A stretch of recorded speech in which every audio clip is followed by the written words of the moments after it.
Let's talk about Bitcoin. That's what we're here for, dude. Did you start your podcast about the same time? Was it 17? End of 17? Start of 18? September 2017, I believe, yeah. Yeah, that's like, and I think I was November, was it November 17? Yeah, November, I think. So we pretty much lived through the same experience. How do you take it all in? Because firstly, it's fucking wild living, like seeing it all happen and being in the middle of it. It's just fucking wild. You know, the last week alone, we've seen an army raising money, fucking raising money on Bitcoin. We've seen what's happened to the truckers, but like, there's just so much wild shit happening. And it seems to be like this hockey stick of like activity around Bitcoin. Like, how do you take this last 4 years in?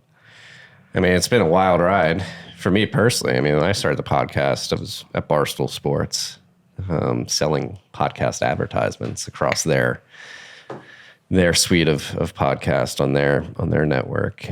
And then, I mean, at that point, obviously I was doing the newsletter and started the podcast and really wanted to get into Bitcoin full time, and was able to do that via Great American Mining in 2018, 2019.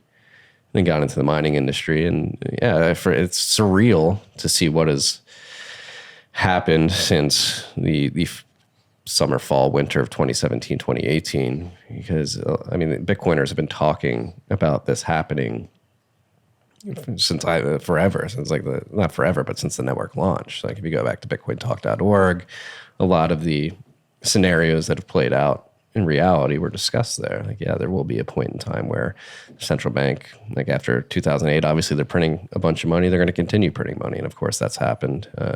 You're going to have increased friction on the international stage. That's going to push people away from the dollar and towards Bitcoin. That's happening right now. You're going to have politicians coming at Bitcoin because it helps people evade sanctions and evade having to use the US dollar, and that's happening right now. It's just funny seeing how prescient a lot of Bitcoiners were in the early days, and how a lot of the things that people discussed for many years were laughed at for discussing are coming to fruition. But I even doubted a lot of it myself. Like when I read my first paper, I think it was on Nakamoto Institute, about hyper-Bitcoinization. I was like, yeah, but come on. Like, I get it. Like, Bitcoin's this amazing asset, and yes, we can send it around the world, and yes, it has all these benefits, but like, really, hyper-Bitcoinization? Like, do you really believe this can happen? Because I had my dad. I don't know if you were a believer the whole time, but I was just like, I just couldn't see it. But now it feels like it's kind of happening. Yeah.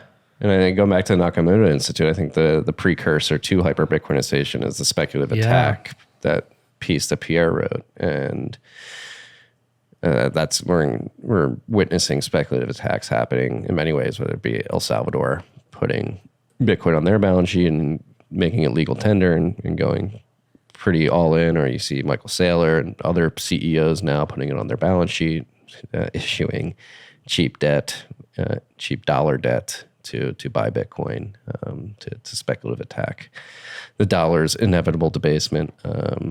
That's coming to fruition as well. And then, I mean, what's gone on in the last 2 weeks is, I think, going to accelerate things. I don't think people really understand quite yet how quickly things can change once you have this bifurcation on the international level of monetary systems, because it seems like Russia, China, other BRIC countries are going to begin hedging their economies against the dollar system, seeing what's going on with the sanctions. And I think the second half of 2022 is going to be wild in terms of what goes on the international stage and how Bitcoin performs in that environment.